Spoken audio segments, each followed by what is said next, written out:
In 1977, a black pastor from a quiet town in Arkansas vanished without a sound. No letter, no goodbye, not even a pair of shoes left behind. For 25 years, his name became a whisper, the kind people only spoke in parking lots after Sunday service. But then a logger found a bag buried under a rotted tree stump miles from anywhere. Inside were items that were never meant to be seen again, and one of them had my father's name written in it. Before we start, hit subscribe to help uncover stories they tried to bury, and make sure no name stays forgotten. My name's Marcus Freeman. I'm 42 now, living in a modest apartment just outside the Ozark Mountains in Arkansas. I keep to myself mostly. Early mornings, black coffee, the hum of the old TV in the background. That's how most days begin for me. Quiet. Predictable. I don't go to church anymore. Haven't in decades. I used to be the son of someone people looked up to, Reverend Elijah Freeman. My father led the Mount Olive Missionary Baptist Church, back when folks still dressed in their Sunday best and hymns spilled out into the street. But after he disappeared, everything changed. Not just in town, in me. It was a Friday, early. The kind of morning where the sun's just barely warming the frost on the window. I was flipping through channels, not really watching anything, when I stopped on a local religious broadcast. A young preacher was on screen standing in front of stained glass voice full of conviction. I watched him for a moment, not really listening, just remembering. The way my father used to sound. How his voice could calm a whole room, or shake it if needed. That's when the phone rang. I didn't think much of it. Figured it was a telemarketer or a wrong number. But when I picked up, a woman's voice came through clear. Steady. Mr. Freeman. This is Detective Sarah Miller. We've found something related to your father's case. I didn't say anything right away. Couldn't. A logger was working out near the eastern ridge this morning, she went on. He uncovered a vintage Adidas bag buried under an old tree stump. Inside was a pastoral robe and a Bible with your father's name in it. I stood there holding the phone like it was made of lead. That Bible hadn't been seen in 25 years. The police cruiser pulled up to a taped-off clearing about 15 minutes outside of town, just past where the paved road turned to gravel. The forest was thick quiet in that heavy way that feels like it's watching. I stepped out of the car and looked around. A small crowd had already gathered, officers, forestry workers, a few investigators moving carefully through the area. And there it was, the stump. Wide as a kitchen table, split down the middle from rot. I didn't speak right away. I just stood there staring at it, trying to picture how a man like my father, composed, deliberate, could be connected to a place this far off the map. Detective Miller met me at the edge of the site. She looked the same as she sounded on the phone, calm, firm, like someone who didn't rush to fill silence. She introduced me to the logger who'd made the discovery, a big man named Tom Jenkins' boots, still caked in clay. He explained how they were clearing fallen trees when he noticed that the base of one stump felt off. Hollow, maybe. When he dug into the soil, the shovel hit something firm, a vintage Adidas duffel, water-stained but intact. Inside, they found the robe and the Bible. When I asked if they'd opened it, Miller nodded and motioned toward a small tent set up nearby. Inside, the items had been laid out on a folding table under soft light. The robe was heavy, even damp from the soil, but clean. No stains, no tears. It looked like something my father would have worn, simple, dignified, nothing showy. I reached out and touched the fabric. The size was right. The stitching along the collar looked familiar. Then they showed me the Bible. It was old, but not ruined, the pages warped from moisture, but still legible. On the front page near the top corner was his name, not printed. Handwritten, in a style I knew like my own. He used to sign his sermon notes the same way, a quiet kind of script, measured upright, never hurried. One of the officers flipped to the back where a small note had been tucked inside. Looked like a prayer entry, probably something he wrote himself. It wasn't long, but the tone was heavy, not dramatic, just weary. A plea asking why there was so much evil in the world. A line stood out. Help me stand firm against those who would pull me away from your purpose. I didn't say anything at first, just nodded. That was his voice on the page. I'd heard it my whole childhood, quiet resolve even when the world around him was spinning sideways. Miller asked me if he'd ever owned a bag like that. I shook my head. My father wasn't the kind of man who bought name-brand anything. He used the same scuffed briefcase for years. That duffel didn't belong to him. Someone else put those items there. The logger agreed. Said the hole under the stump wasn't shallow, not something a man could have done quickly on his own, especially not with those roots in the way. You'd need tools, time, a reason to hide something that deep. Miller mentioned they'd be sending everything out for lab testing DNA fibers, anything they could get. Out here, they didn't have the equipment to do much on site. Before I left, I asked if I could get photos once everything was processed. She said yes.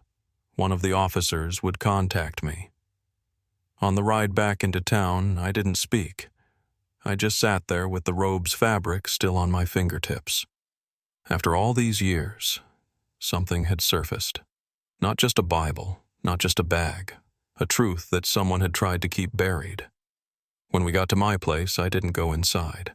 Instead, I walked straight to the back room, the one I'd turned into a study after my dad disappeared. It was where I'd stored everything I could salvage from his life. I still had the sermon notebooks he used to keep stacked neatly on the shelves. He'd started writing them by hand when I was around 10.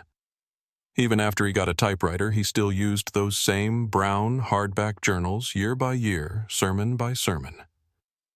I scanned the spines. 1974, 1975, 1976. Then a gap. The 1977 volume gone. I checked the lower shelves, then the file cabinet near the wall. Nothing. I opened the small chest at the foot of the bed. That's where I'd kept his diaries, too. He was a methodical man, always documenting, always organizing. But again, the last one I had stopped at 1976. I sat on the edge of the bed and stared at the empty space between the volumes. It didn't make sense. He never missed a year, not once. The only place those notebooks could have gone was the church. I hadn't been back to Mount Olive in 25 years, not since they held a service for him without a body. But if those missing pages existed anywhere, it would be there. I got in my car and started the drive. The town hadn't changed much. Fewer kids in the yards, more chain stores where the mom and pops used to be. The church still stood at the same corner, red brick and white trim, with its tall steeple reaching up like it always had. I parked across the street and sat there for a minute, letting myself remember. My father's voice rising from the pulpit, the way he always waited for everyone to be seated before he began. Never in a rush, always grounded. Inside it was quiet, warm. The wood pews had that same shine the stained glass windows still threw those soft patches of color across the floor. An older man near the altar turned and greeted me. When I told him my name, he froze for a second, then stepped forward with a soft smile. "Marcus," he said. "Is that really you?" It was Pastor Harold Whitmore. I hadn't seen him since I was a teenager. Another man entered through the back, Reverend George Langston. Both had worked alongside my father for years. We talked quietly near the front pew. I told them why I'd come.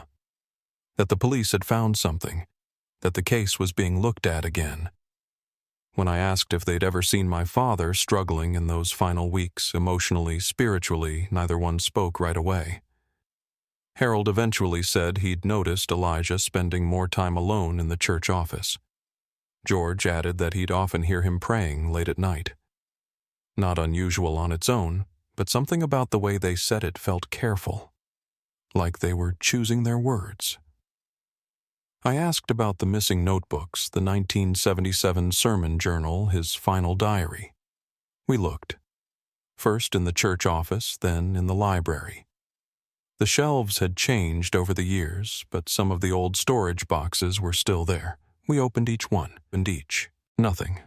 No sign of that year's records. Eventually, I thanked them both for their time. Before I left, I knelt in one of the pews. I hadn't prayed in years, but in that moment I didn't ask for comfort or clarity. I just asked to know the truth. Then I walked out. What I didn't realize, what I wouldn't remember until much later, was that in my distraction, I'd left something behind. My father's old sermon notebook, the one I'd brought from home as a reference. It was still sitting on the library table when I drove away. I didn't realize I'd left the notebook behind until I was already halfway to the cemetery. It must have still been sitting there on the library table right where I'd placed it while we searched. But by the time I noticed, I didn't have it in me to turn around. My mother's grave was only a few minutes farther, and after the day I'd just had, I needed to be near someone who felt safe, someone who at least in memory had never lied to me. I stopped at the flower shop across the street first. The woman behind the counter wrapped a small bouquet of lilies with more care than I expected, her eyes kind but not prying. When she asked if it was for anything special, I just said, "Visiting my mother." It's been a while. The cemetery sat at the edge of town, tucked between two gentle hills and shaded by rows of oak trees that had stood longer than I'd been alive. The path to her headstone was worn enough to follow without thinking. I'd walked it so many times as a teenager back when I still believed grief was something you could outgrow. I found her name, Sarah Freeman, carved into the smooth granite and sat down on the grass beside it. For a long time I didn't speak, just sat there, fingers brushing the stems of the flowers, feeling the earth settle beneath me. When I finally did talk, it wasn't a speech. It was more like a conversation we'd paused years ago. I told her about the phone call that morning, the bag, the robe, the Bible. How they'd found something that might have belonged to Dad buried under a tree stump in the middle of nowhere. I told her how part of me had always wondered if he'd walked away on his own, but that after seeing his handwriting again, I didn't believe that anymore.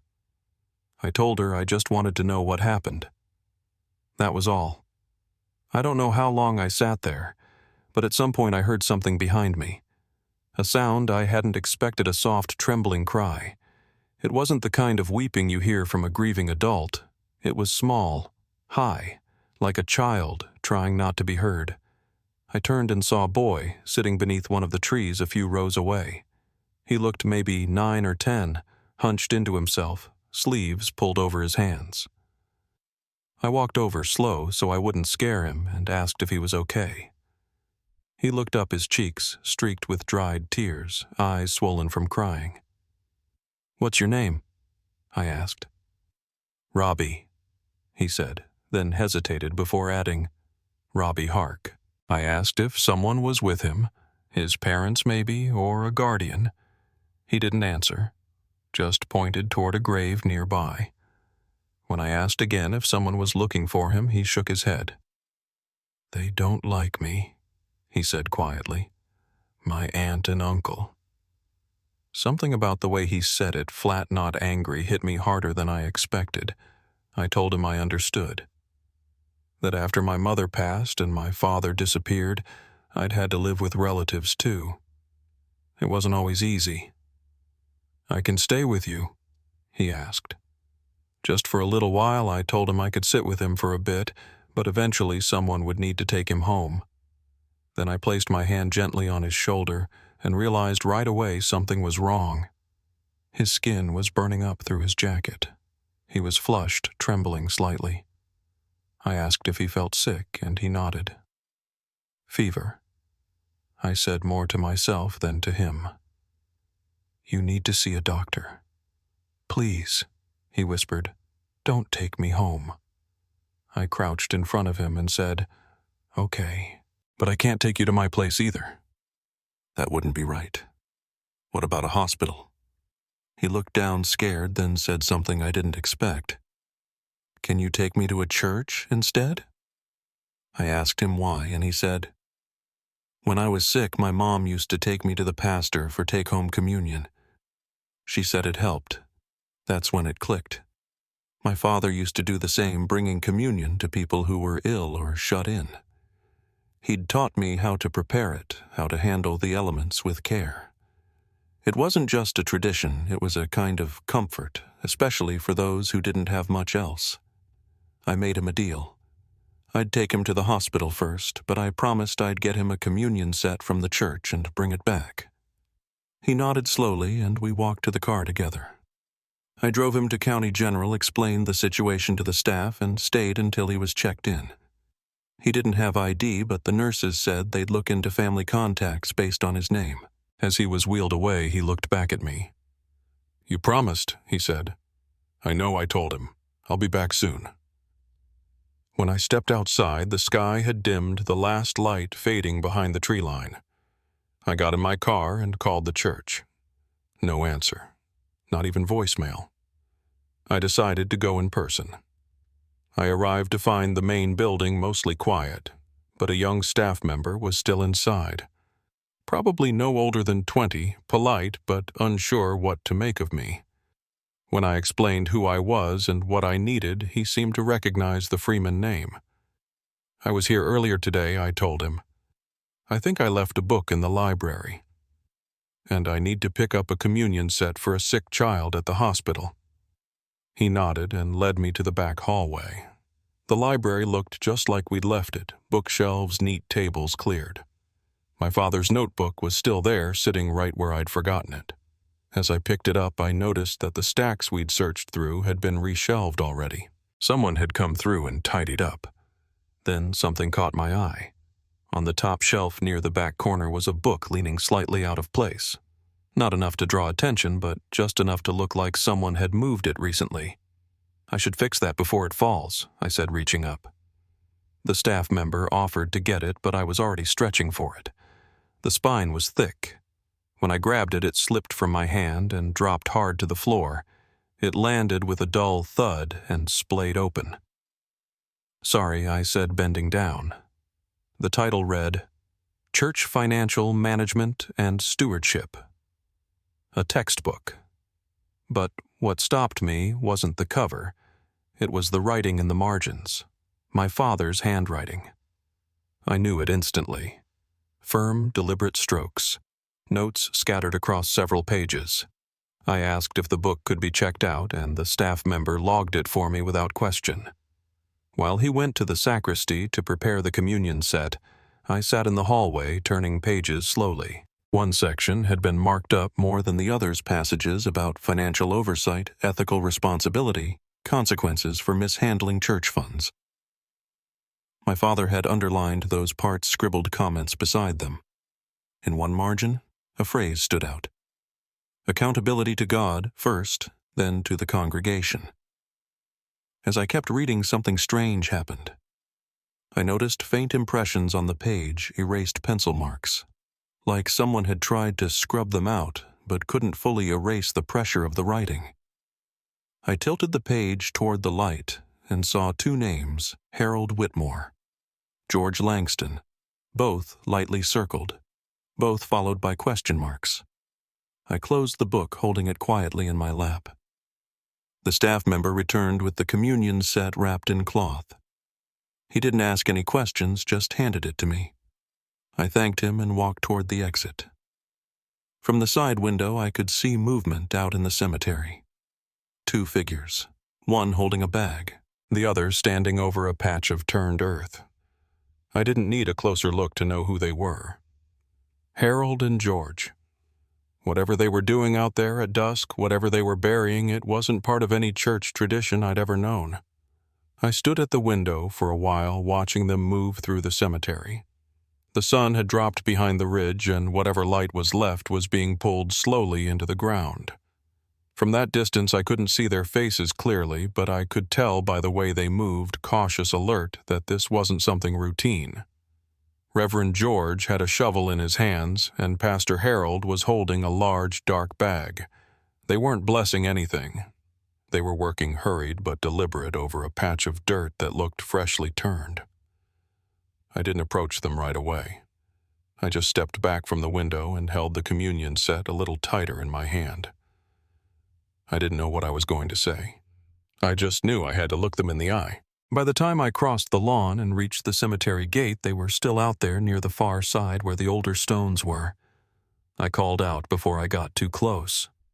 "Evening." My voice was steady, louder than I intended. Harold turned first. George froze with the shovel halfway in the ground. I stopped just a few yards away. Neither of them moved. "I came back for my father's notebook," I said, lifting it slightly, "and to get the communion set. There's a boy in the hospital asking for it." Harold cleared his throat. "We didn't know you'd returned." George didn't speak. He leaned the shovel upright and wiped his hand on his slacks. "What are you doing out here?" I asked. There was a pause. Harold was the one to answer.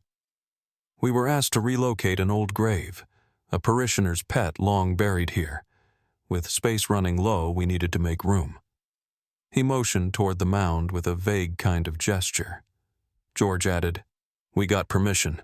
It's nothing formal, just a simple reburial." The story didn't sit right.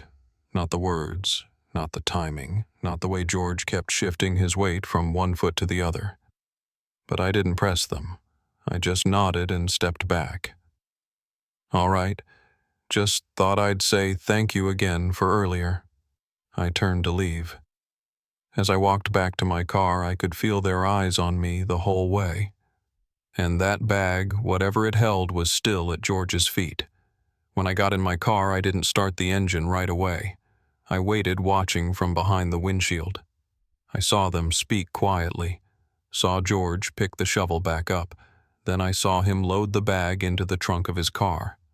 Not into the church, not into storage, but into his personal vehicle parked along the gravel on the back side of the lot. A moment later, Harold disappeared through the church's rear entrance and George pulled away, heading not toward town, but east toward the mountain roads. A minute after that, my phone rang. It was the hospital. Nurse Jenkins said Robbie had asked for me. His aunt and uncle were there now. "We told them you brought him in," she said. "He keeps asking if you're coming back." I told her I was on my way. But when I pulled out of the lot, I didn't head straight to County General. At the last second, I made a turn and followed the taillights disappearing up the ridge. I don't know what made me do it. Maybe it was instinct, or maybe it was the way George hadn't looked surprised to see me. He'd looked afraid. I kept a safe distance and pulled out my phone. I called Detective Miller. "I'm following someone," I said. "Reverend George Langston, from Mount Olive." I explained what I'd seen: the grave, the shovel, the bag. I told her he was heading toward the forest roads now, not toward any residential area. She told me to turn around, told me to wait and let her send officers. I said I understood, but I didn't stop. "Just don't approach him," she said. "Stay back and keep me on the line." I kept driving. The sky was darker now, the trees lining the road like tall, silent witnesses. I told her where we were: Mountain View Road heading northeast. Not much out there except old trails and scenic pull-offs.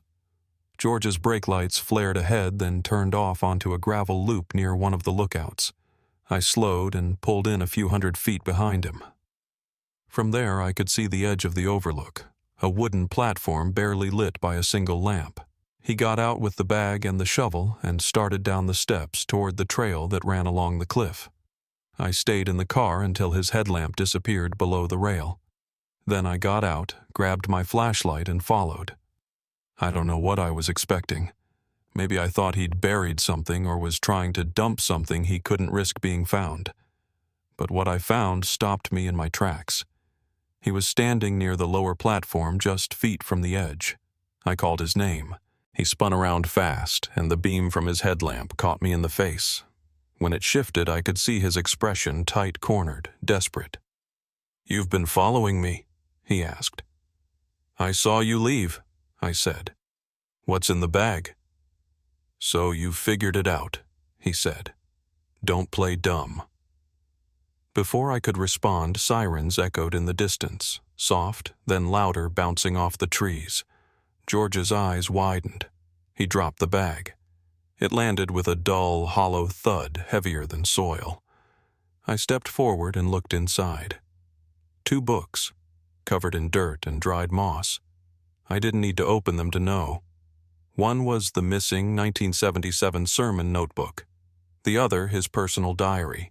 Both of them intact right there in front of me. "You had these all along," I said quietly. "You tried to get rid of them." I looked down at the bag again. There was more. A bundle wrapped in cloth. The smell hit me then, earth dampness and something older. Not animal remains, something worse. "These weren't just notes, were they?" I said. "This is part of him." "Isn't it?" George didn't answer. He looked past me toward the trees, then toward the drop below. The sirens were close now. Headlights flickered at the top of the hill. "Don't," I said, stepping forward as he backed toward the edge.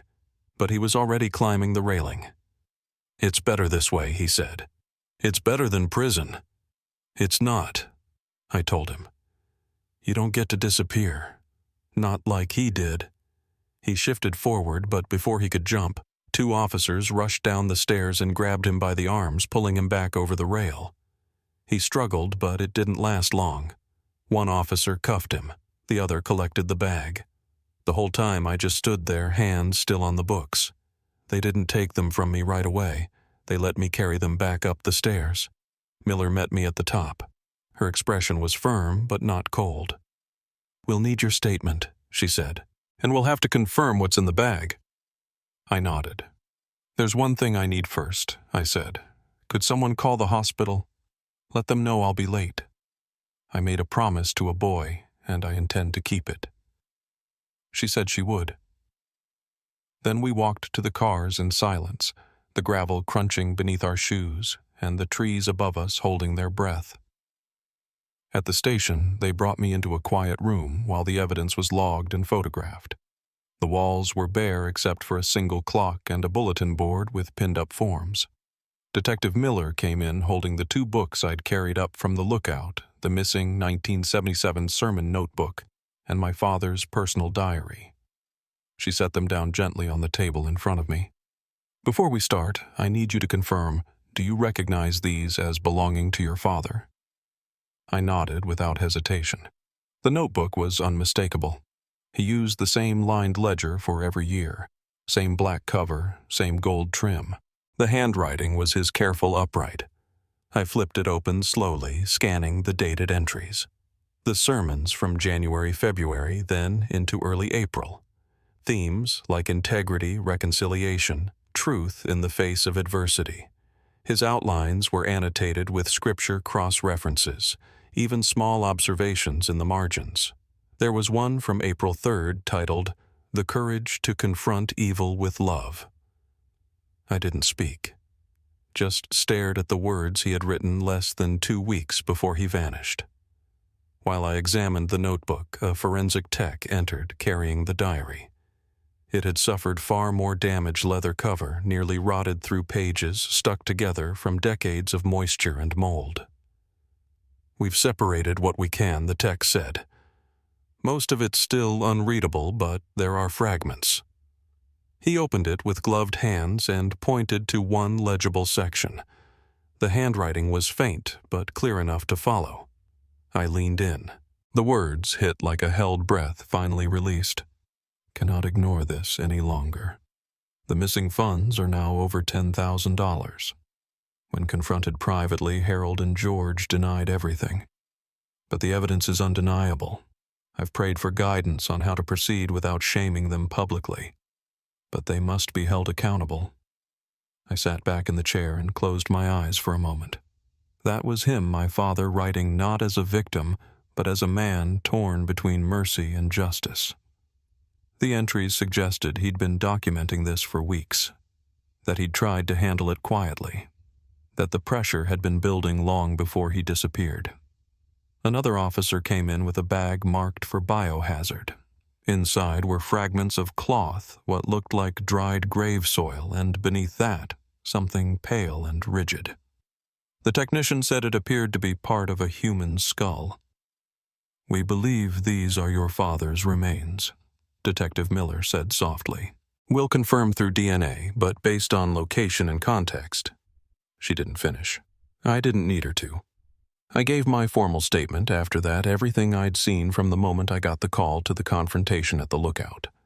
I told them about the finance book I'd borrowed from the church library, how my father's notes in the margins pointed to concerns about embezzlement, how 2 names had been circled and then erased.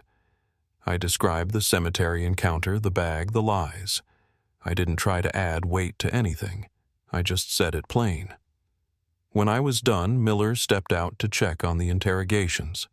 She returned a few minutes later carrying a legal pad and looking more serious than before. "George confessed," she said. "Broke down not long after being taken into custody. She pulled a chair and sat across from me. He says he and Harold were stealing from the church. Started small cash gifts, tithes uncounted. Over time it grew. Your father found irregularities in the records. He confronted them privately, gave them a choice, confess to the congregation and step down, or he would go public on Sunday." I kept my hands folded in front of me. She continued, "It happened Friday night. He stayed late in the church office. They knew he would. There was an argument. George says it got physical. They choked him. Said it wasn't premeditated, but—" She paused. "They wrapped the body in one of the robes from the sacristy. Buried him in a shallow grave beneath a dog's headstone, an old plot on the far end of the cemetery. Later they used a logger they knew paid him under the table to dig a pit under a tree stump out in the forest. That's where they hid the robe, the Bible, and other personal items. Thought it would throw off suspicion. Thought it would suggest he left on his own. I asked why the police hadn't caught any of this back then. She hesitated. They used their influence. Claimed Elijah had a crisis of faith. The town was divided, and the idea that a black pastor had simply abandoned his congregation played right into the story they wanted people to believe. The case went cold. I looked down at the diary again. "He didn't run," I said quietly. "He was trying to do the right thing, and it got him killed." Miller didn't answer. She didn't have to. The evidence was all there, buried for years, piece by piece, until it couldn't be hidden anymore. I sat with the notebook for a long time after the room had cleared. I reread his words, his scripture references, his careful lists of church announcements. And then that one note scribbled at the bottom of an early April entry. "God sees what we do with what we're given. We answer not just to the people, but to Him." It wasn't written for anyone else, just for himself. A kind of anchor, a man trying to hold steady while the foundation shifted beneath him. When the tech came in to collect the items, I asked him to handle them gently. I knew they would, but I needed to say it anyway. Before I left the station, I asked Miller one last question. "What happens now?" She said charges would be filed. Murder, obstruction, financial fraud. George had confessed. Harold was denying everything but had been booked. Once the remains were identified, arrangements could be made for a proper burial. My father would finally be named as a victim, not a deserter. Not a troubled man who ran. Just a pastor who refused to turn a blind eye. As I stepped out into the hallway, the air felt heavier. Like the weight of everything that had been hidden was slowly making its way to the surface. And still, through all of that one quiet question, stayed with me, if I hadn't gone back for that boy, if I hadn't promised to bring him communion, would any of this have come to light? I still had that cloth pouch in my coat pocket untouched since I left the church. Robbie was waiting, and I wasn't about to let another promise go unkept. By the time I got back to the hospital, the parking lot lights were humming that soft flicker they do when the ballast is old. Visiting hours had ended over an hour ago, but the front desk nurse must have recognized my name from earlier. She didn't ask questions, just waved me through toward the pediatric wing. I walked slow. Not out of hesitation, just I needed the time. After everything I'd just left at the station, stepping back into this place, into something innocent, something still waiting to be saved, it felt different. The hallway smelled like bleach and plastic toys. Soft beeps echoed from distant monitors. When I reached Robbie's room, the lights were dimmed and the curtain was halfway pulled. His aunt and uncle were still there, both sitting in the corner on those hard plastic chairs they give to overnight visitors. The aunt stood up when she saw me. "You're Mr. Freeman," she said, more statement than question. I nodded. She didn't look at me the way some people do when they realize you're connected to a crime story. There wasn't any of that small-town curiosity. Just tired gratitude. "Robbie's been asking about you. Wouldn't settle down until we said you were coming back." I stepped closer to the bed. Robbie was awake, eyes clearer than before, though still sunken at the edges. The fever had broken. His cheeks weren't so flushed. "You made it," he whispered. "Told you I would," I said, and I meant it. I pulled the cloth bag from my coat pocket and set it gently on the tray table. His aunt looked at it, then at me. "There's no pastor here," she said softly. "Are you?" "No, ma'am. I'm not ordained, just someone who remembers how my father used to do it." She didn't say anything for a moment. Then she nodded. That was enough. I opened the bag and took out the small communion set. A plastic cup for the juice wafers wrapped in cellophane. It wasn't much, but it didn't have to be. I remembered the words, how he used to speak them. Slow, clear, no extra.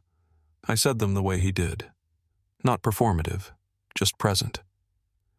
I passed out the elements, one wafer each, one little cup, and waited. Robbie's hands trembled slightly as he held his, but his eyes never left mine. We took communion in silence. No singing, no sermon. Just a few breaths between us and something steady holding the space. When it was done, Robbie leaned back against the pillow and let out a quiet exhale. His aunt wiped a corner of her eye. "He said he wanted to be like you," she said. "Kind," he said. "The kind of man who doesn't walk away." I didn't answer. There wasn't anything I could say to that without breaking the stillness. I just sat there with him a while longer. Maybe 20 minutes, maybe more. Long enough for him to drift into sleep. Long enough for his uncle, who hadn't said a word until then, to nod once in my direction before turning his chair toward the window. I left the hospital around midnight. The air outside was cool, the kind of late spring night where the breeze carries a mix of magnolia and concrete. I sat in my car before starting the engine, watching the fog lift off the asphalt in slow rolls. And I kept thinking, if I hadn't gone to the cemetery that day, I wouldn't have met that boy. If I hadn't promised him communion, I wouldn't have gone back to the church. And if I hadn't returned for that notebook, I wouldn't have found the finance book. It wasn't a clean chain of events, just one small hinge after another, but somehow it led back to the truth. The next morning I woke before the sun. I made coffee but didn't drink it. I just stood in the kitchen holding the mug, staring out the window toward the street. The town was quiet, a few porch lights still on. I kept thinking about my father's last days, how he must have known the pressure was building, how he still showed up Sunday after Sunday, delivering sermons on courage and mercy to people who didn't know how close everything was to breaking. And I wondered if even then he thought grace could fix it. Around mid-morning, I got a call from the station. One of the forensic officers wanted to meet briefly, said there was something else I should see. I drove over. The parking lot was half full. Same officers milling around, some tired, some tense. I was led back to the same conference room where they'd shown me the books. On the table were several evidence bags neatly arranged, each one tagged. The technician walked me through what they'd uncovered overnight. The grave soil collected from the cemetery site where George and Harold had been digging inside bone fragments confirmed to be human. A partial femur. 2 teeth. The shovel had traces of recent contact with compacted clay matching the church's burial plot. But the biggest find was inside the cloth bag recovered at the lookout point. Beneath the books wrapped in the folds of the robe were fragments of tissue dried but preserved. Enough to run DNA. Enough to know the truth without speculation. Once the results come back, the technician said, "We'll be able to confirm it's him." I asked if anything else had turned up in the notebook or diary. He said no new pages had been made legible yet, but they were working slowly, using low moisture separation to preserve the ink. Then he added something I wasn't expecting. There was an erasure pattern in the finance book. Same two names, same page. Someone tried to scrub them out, but the pressure marks stayed. That book wasn't buried. It was shelved recently. That made me stop. So they didn't hide it with the rest, no. We think they believed it was safe, that no one would check a reference text. I remembered how I found it just barely off kilter on the top shelf. If I hadn't knocked it down by accident, I might have missed it entirely. "Divine intervention," the technician muttered. It wasn't sarcasm, just an observation. Feels like someone wanted this found. I stayed at the station a little longer, long enough to know the process was in motion. Charges were being finalized. Harold had retained counsel and was refusing to speak. George was still in custody.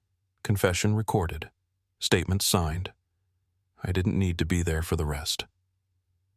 As I left, Detective Miller walked me to the door.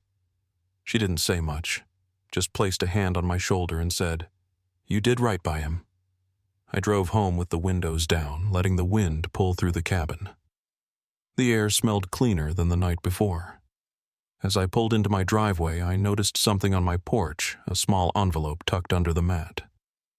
No name on it, just a folded piece of notebook paper inside. I opened it slowly. It wasn't threatening, wasn't even angry, just 5 words in shaky handwriting. He was always watching us. There was no signature.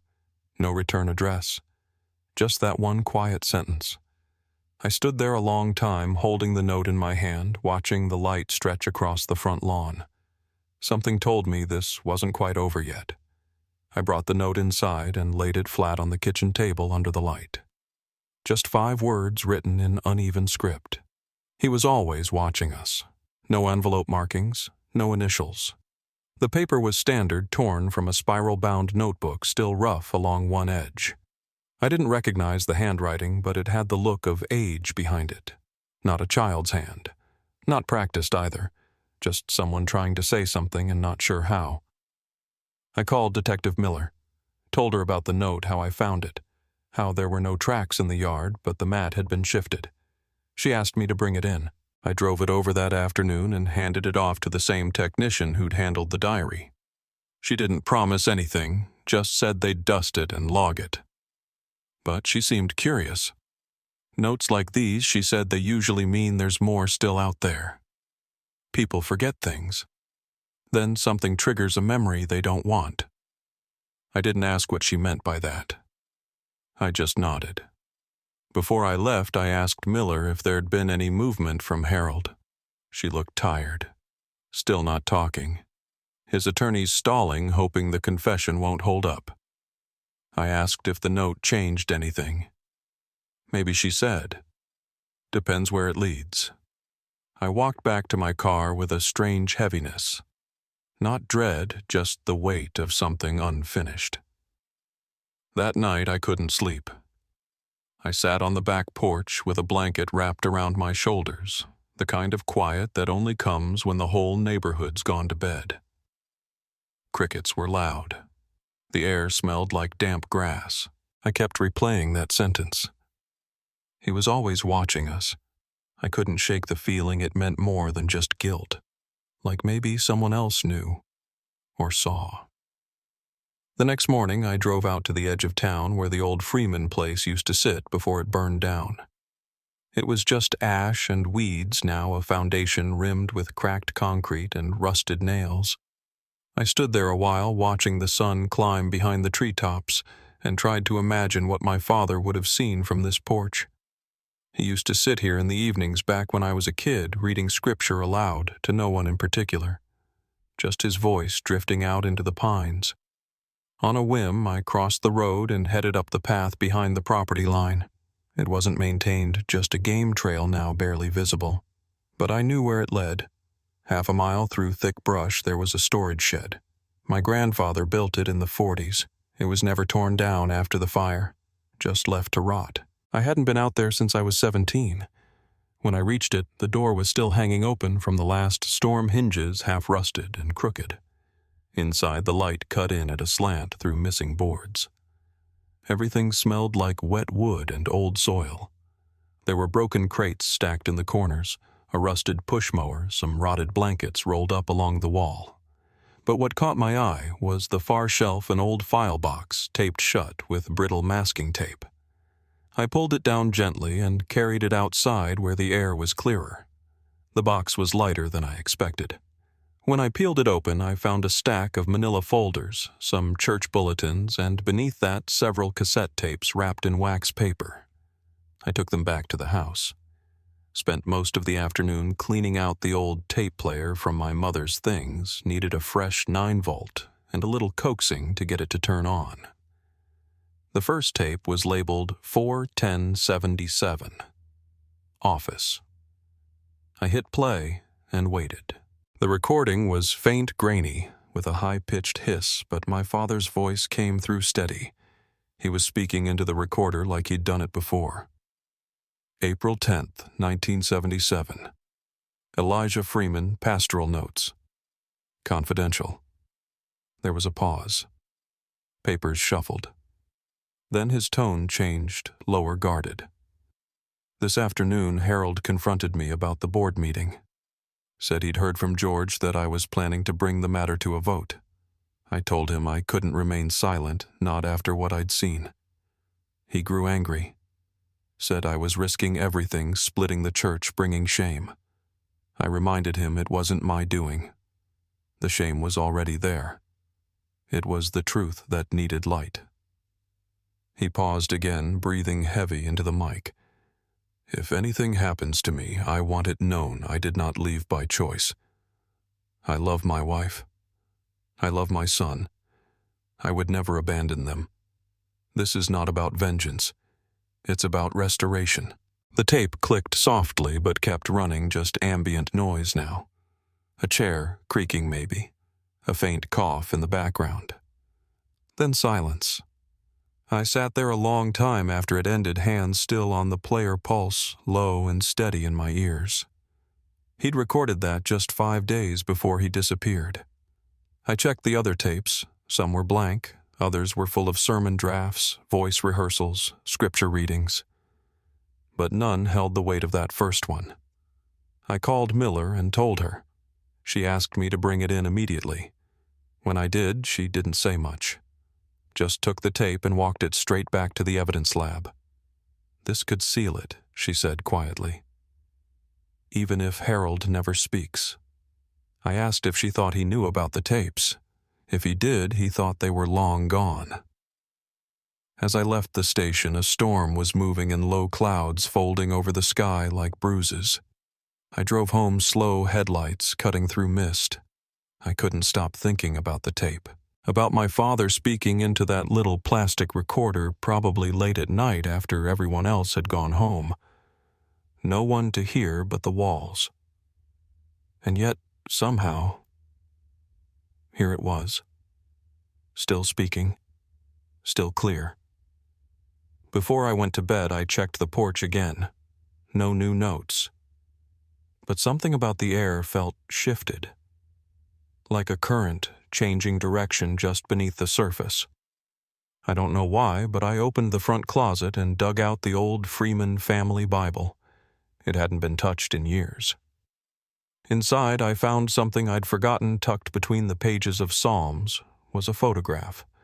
My father and me sitting on the church steps, his arm around my shoulder. I couldn't have been more than 10. On the back, in his handwriting, was a single verse.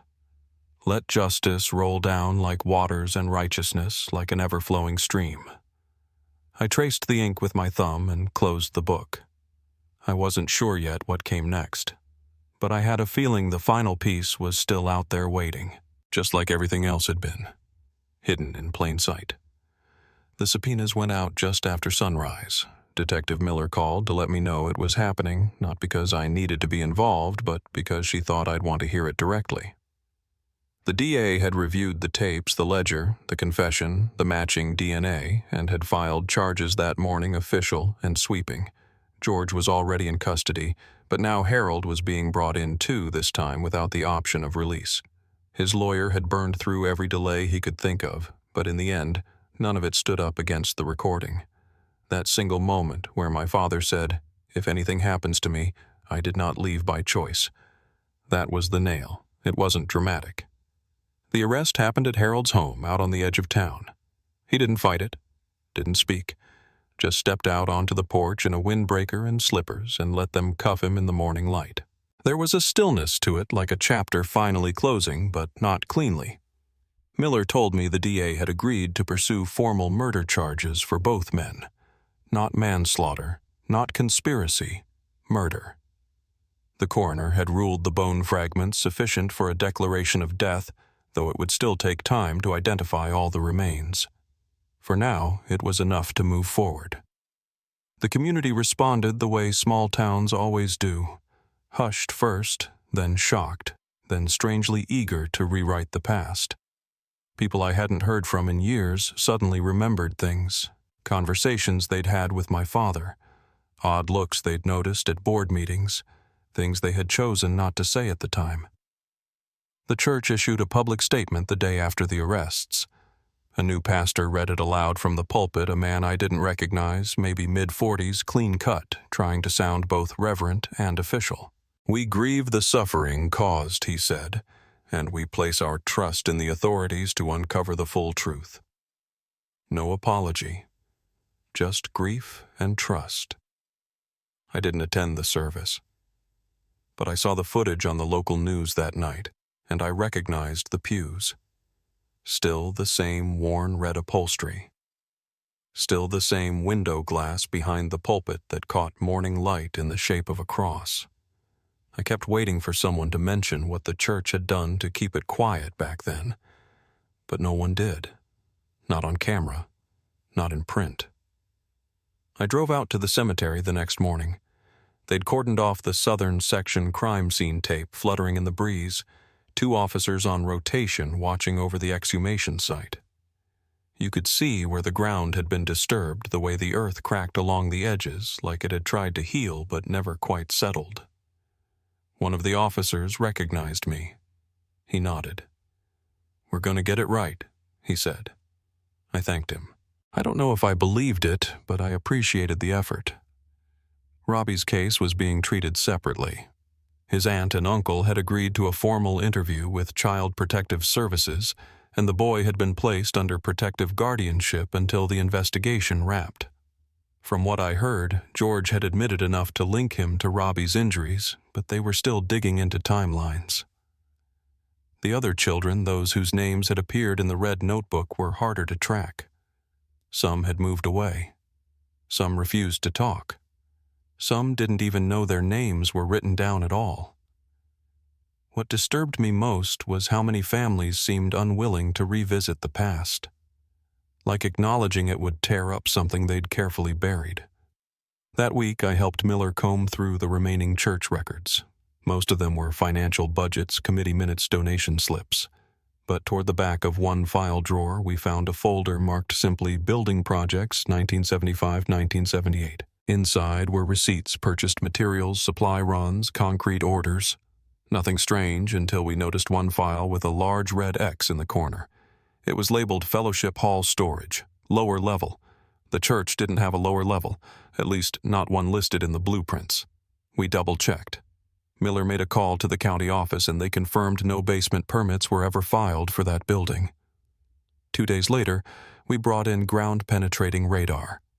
Beneath the east wing of the church, under what was now the youth classroom, the imaging showed a space, roughly 8 by 12 feet, cinderblock lined, unfinished. No access from inside. They brought in structural engineers to open it safely. The room had no lights, no furniture, just a dirt floor and one small wooden chair tipped on its side. No human remains. But the air inside was dry, still wrong, like something had once been kept there and forgotten. Miller didn't speak when she saw it. She just pulled out her phone and took photos. I stood in the doorway, hand on the frame, and stared into the dark. My father's office had been 30 feet from this spot. I don't know if he ever knew it was there. Maybe he did. Maybe that's why he left the tape. That night, the sky cracked open. Thunder rolled in waves, and the rain came down hard enough to rattle the roof. I lay awake in bed listening to it hammer the gutters and thought about what justice looks like when it arrives 30 years too late. There's no courtroom that can return time. No sentence that undoes silence. But maybe truth has its own rhythm. Even when the people fail. Even when the walls stay quiet. The next morning I went back to Robbie's room. He was sitting up, coloring. His aunt smiled when she saw me. "He's asking less about heaven now," she said, "and more about birthdays." I nodded. "That's good," I said. "That's real good." I sat beside him and told him about the creek behind the Freeman house, how it twisted through the trees and ran so shallow you could walk the whole stretch in bare feet without slipping. I told him how my father used to take me there after church when we needed to feel small again. He listened, eyes wide, marker clutched in one hand. "Is it still there?" he asked. I thought about it. Maybe I said. Sometimes places remember us even if we forget them. And I hoped that was true. Because something in me needed to believe that after all this time, after all this wait, the land still carried the echo. That maybe somewhere out there the stream still flowed. Quiet, steady, waiting. The church never reopened after the trial. For a while, folks talked about converting the building into a food bank or a memorial hall, but no one ever took the lead. It just sat there, empty. The paint-faded weeds took over the lot, and the sign out front finally blew down during a spring storm. I drove by a few months back, and all that remained was the stone foundation and that narrow gravel path that used to lead to the pastor's study. You'd never know, standing there, how much had happened behind those walls. How many secrets had been stacked behind hymnals and rosters. They buried what they could recover of my father just outside the old family cemetery beneath a pecan tree he'd planted in '76. We held a small service, no headlines, no cameras, just a few chairs, a folding table, and the sound of wind moving through the branches. Detective Miller came. So did Robbie and his aunt. I watched him stand there in his little dress shoes holding a small flower he picked himself. I didn't speak much. Didn't need to. Afterward, I stayed behind to brush leaves off the stone. They'd carved his name, his birth year, and the day they finally declared him gone. No scripture. Just Elijah Freeman. He told the truth. That's what I asked for. That's what he deserved. George died in custody before sentencing. Massive stroke. They say he went quickly. Harold pled down just before trial. Second-degree murder, decades to serve. He'll never walk free again. I didn't attend the hearing. I'd already said what needed saying. By then, justice wasn't a room or a verdict to me. It was quieter than that. Robbie stayed with his aunt, and last I heard he's doing better. He's in school now, likes dinosaurs, draws them on everything. We talk sometimes. Not often, just enough. His voice is louder now, more sure of itself. And sometimes when he gets excited, he waves both hands in the air like he's preaching to a crowd. I don't correct him. As for me, I've started walking again those long back roads near the woods where my father used to take me. The creek still runs same bend, same stones. I carry a thermos now, and I'll sit for a while just watching the water. It doesn't hurry. It doesn't forget. And that's something. What happened to my father, it wasn't an accident. It wasn't a moment of passion. It was deliberate, planned, carried out by men who were protected by a system built to look the other way. and for a long time it worked. They buried him in paperwork and silence. But the thing about truth is, it waits. It waits in locked rooms and rotting ledgers, in whispers, in children who don't forget. I still see his eyes sometimes. In the mirror, in old photos, in the boy who asked if heaven was shaped like a church. And I don't have all the answers. I never will. But I know this much: memory is a kind of justice. And justice, when it comes late, is still justice. If this story stayed with you, consider sharing it so no name gets left behind.